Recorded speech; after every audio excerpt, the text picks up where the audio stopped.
Hello student, आज के इस वीडियो में हम आपको बताएंगे भौतिक फिजिक्स चैप्टर 4 का यानी विद्युत धारा का न्यूमेरिकल अंकिक प्रश्न हम आपको बताएंगे।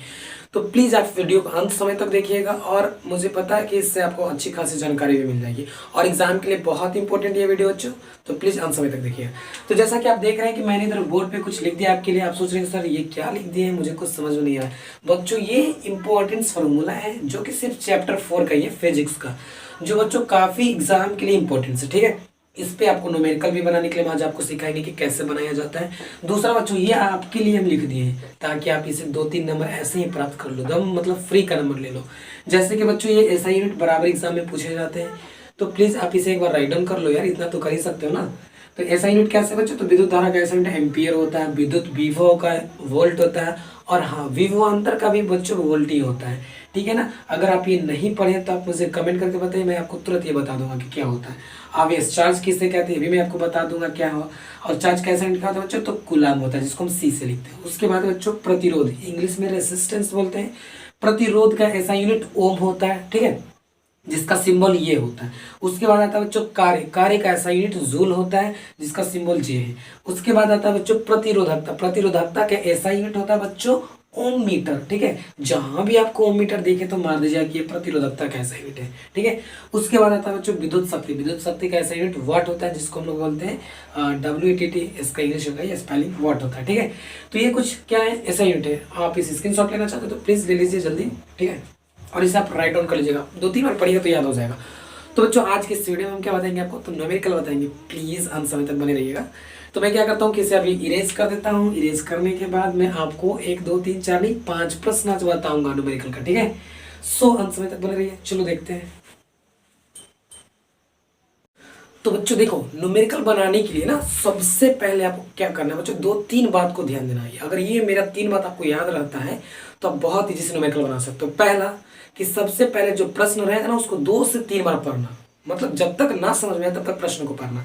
दूसरा काम क्या बच्चों, क्या क्या उसमें दिया हुआ है उससे आपको गिवन में लिख लेना। तीसरा क्या करना बच्चों, क्या क्या निकालना है उसे देखना है। और लास्ट में फार्मूला यूज करके निकाल देना है। ये बेस्ट है बच्चों बनाने के लिए, कोई भी चीज को सॉल्व करने के लिए सबसे ये बेस्ट तरीका है, अच्छा तरीका माना जाता है। तो चलो मैं क्या करता हूँ, सबसे अभी इजी इजी वाला प्रश्न आपको हम देते हैं, हम उससे क्या करते हैं आपको हम बनाने के लिए सिखा देते हैं। उसके बाद आप खुद व खुद सीख जाएंगे कैसे बनाया जाता है। तो मैंने भारतीय वन बुक ले लिया, अगर आपके पास है तो देखिए, निकालिए, खोलिए। तो मैं भारतीय वन का बुक का 5वां क्वेश्चन में सबसे पहले ले रहा हूँ, थोड़ा ईजी है ताकि आपको समझ में बोरिंग ना हो। उसके बाद हम हार्ड हार्ड को बनाने का प्रयास करें। तो बच्चों पहला प्रश्न कुछ इस प्रकार से है कि यदि एक तार से 15 मिनट में, देखो बच्चों ये क्या है, एक वायर है, मान लो कि ये वायर है। तो प्रश्न करा कि यदि एक तार से 15 मिनट में, क्या दे दिया बच्चों, 15 मिनट। अब देखो एक चीज हम आपको ऐसा बताएंगे इसमें कि कभी आप न्यूमेरिकल बनाने के लिए नहीं भूलेंगे, याद रहेगा हमेशा। ठीक है, 15 मिनट में 450 कूलम आवेश प्रवाहित होता है। कितना बच्चों, 450 कूलम आवेश प्रवाहित होता है। तो विद्युत धारा का मान क्या होगा, ये प्रश्न मिला था। ठीक है, अब आप सोच लेंगे सर जी तो कुछ समझ में नहीं आया, कैसे करेंगे, फिर से बताइए। देखो बच्चों सबसे पहले ना आपको इस प्रश्न में क्या करना है, या कोई भी प्रश्न आएगा ना तो आपको पूंछ को पकड़ना है। किसको, पूंछ को। आप सोच रहे हैं कि सर ये पूंछ क्या होता है, देखो पूंछ क्या होता है। जैसे कि इसमें आपको 2 चीज दिया, 15 दे दिया और 450 दिया। 15 के बाद क्या बच्चों, मिनट है, और 450 के बाद क्या है, सी का मतलब कूलम, सी का मतलब कूलम यानी आवेश है। ठीक है, तो ये बच्चों देखो ये क्या है बच्चों, मिनट। अच्छा मिनट, देखो ये 15 का जो लास्ट में लगा ये मिनट, ये मिनट को ही हम लोग पूछ बोल रहे हैं। क्या बोल रहे हैं, पूछ। अब इस पूछ से पकड़ना है कि ये किसके खानदान का, यानी ये इसका, ये कौन सा जानवर है, पूछ से आपको पकड़ना है। तो सर जी ये मिनट है, तो मिनट मतलब कि ये समय, हाँ तो ये समय दिया हुआ है। मिनट किससे रिलेशनशिप रखता है, समय से। तो ये बच्चों क्या दिया हुआ है, समय। अगर इतना आप लोग समझते हो तो बहुत इजी से बन जाएगा। समय कितना दिया बच्चों, तो 15 मिनट। कितना, 15 मिनट। उसके बाद 450 कूलम, सी कूलम, कूलम मतलब क्या, हाँ तो जब भी कूलम लगता है तो समझना कि आवेश दिया हुआ, क्या आवेश। कूलम पूछ है तो पूछ से पकड़ना कौन सा जानवर है, वो तो आवेश वाला जानवर है। क्या बच्चों, इधर आवेश दिया हुआ है, बस इधर आवेश को ऐसे लिख लेंगे। आवेश कितना बच्चों, 450 है। अब निकालना है क्या, तो विद्युत धारा निकालना है कि कितना विद्युत धारा प्रवाहित होगा। विद्युत धारा मतलब आपको निकालना है विद्युत धारा। अच्छा बच्चों, विद्युत धारा का सिंबल क्या होता है? आई होता है। अच्छा, समय का सिंबल क्या होता है तो बच्चों होता है? तो समय का सिंबल टी होता है। आवेश का सिंबल क्या होता है बच्चों? तो आवेश का सिंबल क्यू होता है। ये सब का सिंबल हम लिख दिए। ठीक है बच्चों, अब आप मुझे बताओ, टाइम, आवेश और करेंट का ऐसा कुछ इसमें फॉर्मूला है क्या? हाँ सर जी, ये वाला फॉर्मूला दिख रहा है, ये वाला देखो ना। आई तो विद्युत धारा हो गया, क्यू क्या बच्चों आपका? और ये क्यू क्या? चार्ज है। आवेश टी क्या बच्चों? तो टाइम है। देखो इस तरह का फॉर्मूला का रिलेशनशिप मिल रहा है, बस लगा दो वो फॉर्मूला। We know that. देखो इतना तक लिख देंगे ना, उसके बाद लिखेंगे क्या बच्चों? तो लिखेंगे सॉल्व। ठीक, सॉल्व शुरू में ही लिख देंगे। देखो जैसे कि यहाँ पे सॉल्व, उसके बाद लिखेंगे कि हम जानते हैं, हम जानते हैं, ऐसे लिख देंगे बच्चों, हम जानते हैं। अच्छा, आप क्या जानते हो कि आई बराबर जो होता है क्यू बाई टी होता है ना? अच्छा, आई क्या बच्चों इसमें? तो विद्युत धारा। क्यू क्या बच्चों? तो क्यू एक चार्ज है, आवेश है। टी क्या बच्चों? तो टाइम है। अच्छा, चार्ज का यानी आवेश का ऐसा यूनिट क्या होता है? तो कूलम्ब होता है। क्या होता है? कूलम्ब। टाइम का? तो टाइम का सेकंड, यानी कूलम्ब। इसका बोलते हैं बच्चों पर, तो कूलम्ब पर सेकंड को क्या बोलते हैं? एम्पियर भी बोलते हैं। ठीक है ना, इतना आप जानते हैं। तो सबसे पहले बच्चों ना देखो, टाइम जब भी होना चाहिए तो वो सेकंड में होना चाहिए, और ये चार्ज जब भी होना चाहिए तो किस में होना चाहिए बच्चों? तो ये कूलम्ब में होना चाहिए। देखो तो चार्ज कूलम्ब में है, हाँ आवेश कूलम्ब में है, आवेश कूलम्ब में है, कोई दिक्कत नहीं। अच्छा देखो, टाइम समय सेकंड में है। नहीं नहीं नहीं, समय सेकंड में नहीं है भाई, तो समय को सेकंड में रखना है। आप सोच रहे हो सर हमेशा, हाँ अगर घंटा में दिया रहेगा तो उसको सेकंड में चेंज करना है, मिनट में दिया रहेगा तब पर भी उसको सेकंड में चेंज करना है। यानी कोई भी कंडीशन हो, हमेशा समय सेकंड में ही होना चाहिए। ठीक है, तो देखो 15 मिनट है, इसको किसमें बदलेंगे बच्चों? सेकंड में। तो 15 को सेकंड में बदलेंगे तो 60 से सीधे गुना कर देंगे, हो गया, सेकंड में बदला गया। तो चलो निकालो आई। चार्ज कितना दिया हुआ? 450। अब बच्चों बताओ, टाइम नीचे है ना, तो टाइम कितना दिया हुआ है? अब सेकंड में लिखना है ना, तो 15 गुने 60 ये सेकंड में हो गया, 15 गुने 60 ये सेकंड में बदल गया। ठीक है, अब देखो ये किस में है? ये कूलम में है। ये किस में है? ये सेकंड में। ठीक, चलो काटो, 0 से 0 कैंसिल। 15 से काटेंगे तो 15 तिया 45, 3 से काटेंगे तो 3 दूना 6, यानी बच्चों कितना बचा? तो ऊपर बच गया 1 और नीचे बच गया 2। और देखो कूलम पर सेकंड है ना, तो कूलम पर सेकंड ऐसे लिख देंगे। कोई जरूरी नहीं ऐसे लिखना, हम समझाने के लिए लिख रहे हैं बच्चों। अब आप कर दो, इसे मिटा दो। ठीक है ना, अब देखो 1/2 को अगर हम भाग देंगे तो 0.5। 0.5 क्या बच्चों? तो 0.5 एम्पियर। क्या? एम्पियर। देखो कूलम पर सेकंड को ही हम लोग एम्पियर बोलते हैं। देखो यानी हम अभी आपको बताया था ना कि विद्युत धारा का यूनिट क्या होता है? एम्पियर होता है। तो एम्पियर का मतलब कूलम पर सेकंड को ही हम एम्पियर बोलते हैं। ठीक है, तो कूलम पर सेकंड है ना, इतना एम्पियर, यानी करंट कितना निकल गया?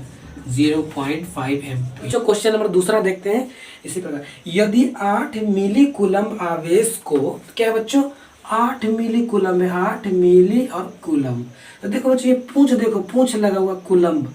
तो कूलम्ब किस जानवर है? कौन सा जानवर का नाम है? हाँ, तो जब भी कूलम लगता है तो समझ जाना कि आवेश, यानी क्या क्या दिया हो? तो गिवन पहले लिख लेंगे ऐसे, गिवन क्या दिया हो बच्चों? आवेश। आवेश, ठीक है, आवेश को किससे लिखते हैं बच्चों? क्यू से लिखते हैं। आवेश कितना दिया हुआ है? 8.0 मिली कूलम। ठीक है ना, इतना लिख लिया। 8 मिली कूलम आवेश को अनंत से किसी बिंदु P तक लाने में किया गया कार्य। कार्य दिया हुआ, क्या दिया हुआ बच्चों? कार्य। कार्य को हम लोग W से लिखते हैं, तो चलो हम हिंदी में लिख देते हैं अभी। क्या है बच्चों? कार्य। कार्य को हम लिखते हैं W से। कितना दिया हुआ कार्य बच्चों? तो कार्य आपका 0.96। 0.96। अब देखो लास्ट में बच्चों लगा हुआ जूल, यानी आप समझ रहे हैं ना कि कार्य का ऐसा यूनिट क्या होता है? जूल होता है। आवेश का ऐसा यूनिट क्या होता है? कूलम होता है। मिली कूलम नहीं, कूलम्ब होता है, इसलिए मिली को हमको चेंज करना होगा बच्चों। उसके बाद बच्चों तो बिंदु P पर विभव निकालना है। क्या निकालना है बच्चों? विद्युत विभव। विभव को हम लोग लिखते हैं बच्चों, मैंने इधर ऐसा यूनिट में लिखा दिया था कि विभव का सिंबल क्या होता है। तो विद्युत विभव, विद्युत विभव को बच्चों हम लोग V से लिखते हैं। ठीक है ना, ये आपको क्या करना है? फाइंड करना। अब बताओ मुझे बच्चों, Q W V ऐसा कोई रिलेशनशिप वाला फॉर्मूला है क्या? खोजो खोजो खोजो। नहीं सर, Q तो है, W भी नहीं है, Q भी है, W भी है और V भी है, तो फॉर्मूला मिल गया बच्चों। ये आपको याद कर लेना इस तरह का फॉर्मूला, अगर आप थोड़ा भी पढ़े होंगे तो आपको समझ में आ रहा होगा। चलो तो आप फॉर्मूला क्या करेंगे बच्चों? तो लिखेंगे हम जानते हैं। आप क्या जानते हैं बच्चों? फॉर्मूला कि V बराबर होता है वर्क बाय चार्ज। ठीक है, अब देखो बच्चों इधर कुछ इंपॉर्टेंट चीज, जब भी आपका कार्य होना चाहिए तो जूल में ही होना चाहिए। हाँ जूल में है, कोई दिक्कत नहीं है, पूंछ जूल में लगा हुआ है, ये पूंछ को देखना है, पूंछ क्या है, जूल में है ना, हाँ है। अच्छा चार्ज किस में होना चाहिए बच्चों, आवेश किस में होना चाहिए, तो आवेश हमेशा कूलम में ही होना चाहिए, फालतू कोई चीज नहीं सटना चाहिए। तो देखो तो 8 मिली कूलम दिया हुआ है, यानी MC दिया हुआ है, एम कूलम। तो मिली कूलम को आपको चेंज करना होगा किस में, कूलम में। तो देखो बच्चों मिली को अगर हम चेंज करेंगे तो आपको क्या करना होगा, 1000 से ऐसे करके क्या करना होगा, 1/1000 से गुना या 1000 से भाग देना पड़ेगा, तब जा करके ये कूलम में चेंज हो जाएगा। ठीक है, तो हम इसको इस तरह से भी लिख सकते हैं 8/1000। ठीक, कोई दिक्कत। अब ये बदल गया किसमें, कूलम में। अब सब सिंपल हो गया बच्चों, फॉर्मूला पे डाल दो, बस बस बस इतना करो। तो देखो इधर भी है, W कितना दिया हुआ बच्चों, तो W आपका इधर इतना जूल दिया हुआ है, 0.96 जूल। तो जूल लिखेंगे नहीं नहीं, अब यूनिट को नहीं लिखना है, आपको पता है ना कि विद्युत विभव का ऐसा यूनिट क्या होता है, तो वो लास्ट में लगा देंगे। ठीक है, इतना करते हैं। अब चार्ज कितना दिया बच्चों, देखो चार्ज कितना निकाले अभी, 8/1000, 8/1000 ऐसे करके। ठीक, अब क्या करेंगे बच्चों, इस पॉइंट को अगर आप तोड़ेंगे तो इसके नीचे ऐसे 100 आ जाएगा। अब देखो ना ये 0 से 0 कैंसिल, ये 0 से 0 कैंसिल। अब ये 10 कहाँ चला जाएगा बच्चों, ऊपर, तो 96/8, 10 को लेकर चले जाएंगे कहाँ, ऊपर। देखो ये कटेगा 8 एकम 8, 8 दूनी 16, यानी 120। 120 क्या चाहिए बच्चों, तो भी है ना, क्या निकालो, विद्युत विभव निकालो। तो बाबू बता दो जरा, विद्युत विभव का ऐसा यूनिट क्या होता है, तो विद्युत विभव का ऐसा यूनिट आपका होता है वोल्ट।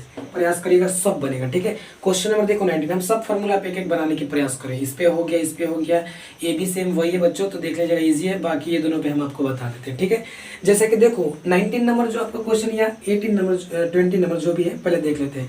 क्या है कि यदि 2 ओम 3 ओम और 5 ओम के 3 प्रतिरोधों को पार्श्व क्रम में जोड़ा गया है। देखो बच्चों एक होता है जब भी परिपथ होता है, परिपथ में हमेशा दो तरह से हम प्रतिरोध को जोड़ते हैं, एक श्रेणी क्रम में जोड़ते हैं, दूसरा पार्श्व क्रम यानी समांतर क्रम में जोड़ते हैं। तो ये क्वेश्चन बच्चों समांतर क्रम का है। तो जब सबसे पहले हम समझाने के लिए आपको हम एक सर्किट बना लेते हैं, यानी श्रेणी।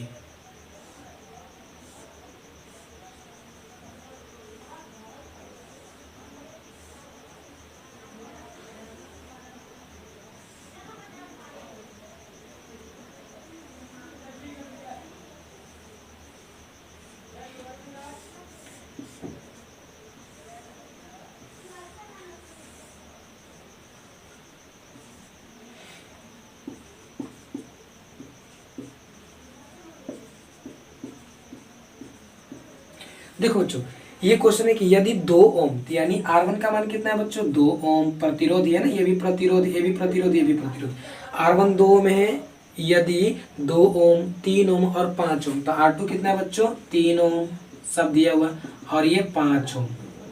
दिख रहा है ना प्रश्न, ये 3 प्रतिरोधों को पार्श्व क्रम में यानी समानांतर क्रम में संयोजित किया जाए तो संयोजन का समतुल्य प्रतिरोध क्या होगा, ये बताना। यानी ये तीनों प्रतिरोध को हम जोड़ेंगे तो इसका एक साथ समतुल्य प्रतिरोध क्या होगा। तो देखो बच्चों जब भी इस तरह का प्रश्न आता है, अगर आपसे समतुल्य प्रतिरोध पूछता है, तो देखो ये बच्चों फॉर्मूला है, ये होता है समांतर क्रम का फॉर्मूला। ठीक, और ये वाला जो फॉर्मूला है बच्चों, ये श्रेणी क्रम का फॉर्मूला। सुना है, ये श्रेणी क्रम में जब भी बोलेगा तो ये कहिएगा, श्रेणी क्रम का समतुल्य पूछेगा तो ये फॉर्मूला लगाइए, और समांतर क्रम समतुल्य पूछेगा तो आपको ये फॉर्मूला लगाना है। ये तो बताओ अभी कौन सा फॉर्मूला हम लगाए, सर जी अभी तो ये वाला फॉर्मूला लगेगा ना, क्योंकि ये तो समांतर क्रम में बोल रहा है, तो ये फॉर्मूला लगा करके हम लोग बनाते हैं। चलो तो देखो बच्चों कुछ नहीं, बस ये फॉर्मूला का यूज कर दीजिए, तुरंत बन जाएगा। तो फॉर्मूला क्या बच्चों लिखेंगे, वी नो दैट, हम जानते हैं फॉर्मूला क्या है, 1/RP। देखो बच्चों P का मतलब पैरेलल होता है, R का मतलब रेसिस्टेंस, यानी प्रतिरोधों को पैरेलल में जोड़ रहे हैं। तो 1/R1 plus 1/R2 plus 1/R3। चलो इनको क्या करो बच्चों, सबको जोड़ दो। बताओ 1/R1 का मान कितना दिया हुआ, 2 ओम दिया हुआ। देखो आपको एग्जाम में 2 नंबर में भी पूछते हैं और ये 5 नंबर में भी कभी कभी पूछ देते हैं। चलो दे दो कितना बच्चों, तो 2 ओम। ओम लिखना कोई जरूरी नहीं है क्योंकि रेसिस्टेंस लास्ट में हम यूनिट डाल देंगे। चलो कितना बच्चों इधर बताओ मुझे, 3, फिर कितना है 5। एलसीएम कितना आ जाएगा आपको बच्चों, तो 15 ना, नहीं तीनों को गुना करेंगे तो 15 दूनी 30 एलसीएम आ जाएगा। ठीक है, कितना बार बच्चों, तो 15 दूनी 30, और फिर ये आ जाएगा 10 बार में, ये आ जाएगा 6 बार में। सबको जोड़ेंगे बच्चों तो कितना आ जाएगा, और 6 5 11 का 1 है, 1 2 3 4 31 ना, आई थिंक 31 आ जाएगा। और बट्टा कितना बच्चों 30 है। अब देखो बच्चों यहाँ पे 1 बट्टा आरपी बराबर 31 बट्टा कितना आ गया 30 है, इसलिए हमको सिर्फ आरपी का मान चाहिए। तो आरपी देखो यहाँ, तो आर और पी बराबर, आरपी को ऊपर लेके जाएंगे तो ये भी ऊपर हो जाएगा ना, ऐसे 30 बट्टा 31 ऐसे। इतना आपका क्या बच्चों, इतना ओम आंसर आ जाएगा। जो भी भाग दे दीजिएगा आंसर आएगा पॉइंट में, वो आपका आंसर हो जाएगा। तो लास्ट में हम क्या जोड़ दिए, ओम जोड़ दिए। पूछ लगाना कभी मत भूलिएगा, क्योंकि ये लगाएंगे तभी पता चलेगा कि ये क्या निकाले आप, ठीक। तो ये लगा दीजिएगा। तो आई होप आपको ये समझ में आएगा। चलो एक क्वेश्चन और इस पे देख लेते हैं, सीरीज पे, इसे आप फटाफट राइट डाउन कर लो। चलो बच्चों,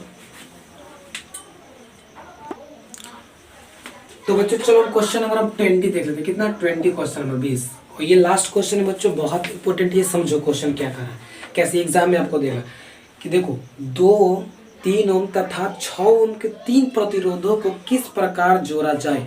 अब क्या क्या दिया बच्चों, पहला में R1 2 ओम, देखो ये ओम दे दिया, समझ जाओ कि ये क्या दे दिया, रेसिस्टेंस दे दिया, यानी प्रतिरोध। प्रतिरोध को R से लिखते हैं, इसलिए हम दे दिए R1। अच्छा R1 क्यों लिखे, क्योंकि यहाँ पर प्रतिरोध की संख्या ढेर सारा है, इसलिए R1 लिख दिए। फिर क्या दिया बच्चों R2, R2 कितना दिया हुआ यहाँ पे आपका, तो R2 दे दिया है 2 ओम 3 ओम और 6 ओम, 3 ओम। फिर उसके बाद R3 कितना बच्चों, तो 6 ओम, इतना दे दिया ना। उसके बाद देखो प्रतिरोधों को किस प्रकार से जोड़ा जाए कि समतुल्य प्रतिरोध को एक हो। ये बोल रहा है कि इन तीनों प्रतिरोधों को कौन सा हम मतलब किस प्रतिरोध में इसको हम जोड़ेंगे, हाँ किस प्रकार से इसको हम जोड़ेंगे कि इन तीनों को जोड़ने पर समतुल्य जो प्रतिरोध होगा ना, यानी समतुल्य प्रतिरोध, या तो 1/RP बराबर 1 हो या RS बराबर 1 हो, ये क्या ओम हो। बोल रहा है कि ये कौन सा में हम जोड़ेंगे, यानी श्रेणी क्रम में जोड़ेंगे कि इसको समानांतर क्रम में जोड़ेंगे, कि ये तीनों को जोड़ने पर एक आंसर है। तो आपको क्या करेंगे, सबसे पहले चेक करेंगे ना, तो दोनों फॉर्मूला लगा चेक कर लीजिए, जिसमें एक आंसर आ जाएगा वही आपका आंसर हो जाएगा। तो चलो सबसे पहले हम लगाते हैं सीरीज वाला, श्रेणी क्रम में। तो लिखेंगे सॉल्व श्रेणी क्रम में।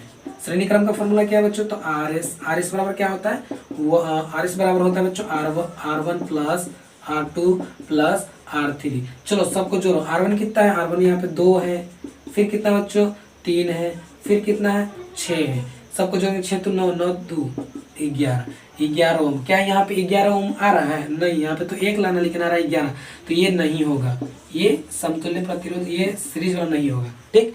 अब दूसरा निकालेंगे क्या बच्चों, तो 1/RP ये वाला।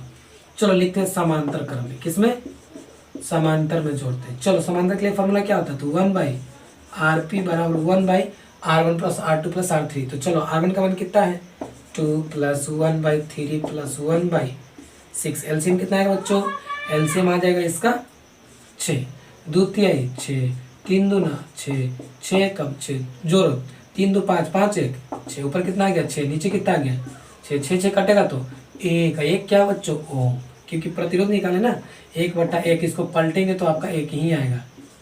तो देख रहे हैं कुछ यहाँ पे ये जो श्रेणी क्रम वाला है उसमें जोड़ेंगे तो ये समतुल्य प्रतिरोध 1 नहीं आएगा, किसमें आएगा बच्चों, समांतर क्रम में जोड़ेंगे ना, तब ये इसका समतुल्य प्रतिरोध 1 आएगा, यानी इसका आंसर क्या हो जाएगा, समांतर क्रम में। नीचे लिख देंगे कि अर्थात इस प्रतिरोध, तीनों प्रतिरोध को समांतर क्रम में जोड़ने पर समतुल्य प्रतिरोध 1 होगा। तो दैट फिनिश बच्चों, यहाँ तक हमने आपको बताया। तो आई होप आपको ये छोटा सा वीडियो समझ में आएगा, ज़्यादा लंबा नहीं करेंगे। आप इस फार्मूला को ध्यान से देखिएगा, और कुछ न्यूमेरिकल आपके बुक्स में अगर नहीं समझ में आता तो कमेंट करके मुझे बताइए, मैं आपको पूरा बता दूंगा। तो चलिए आज के लिए इतना ही, टेक केयर, बाय बाय।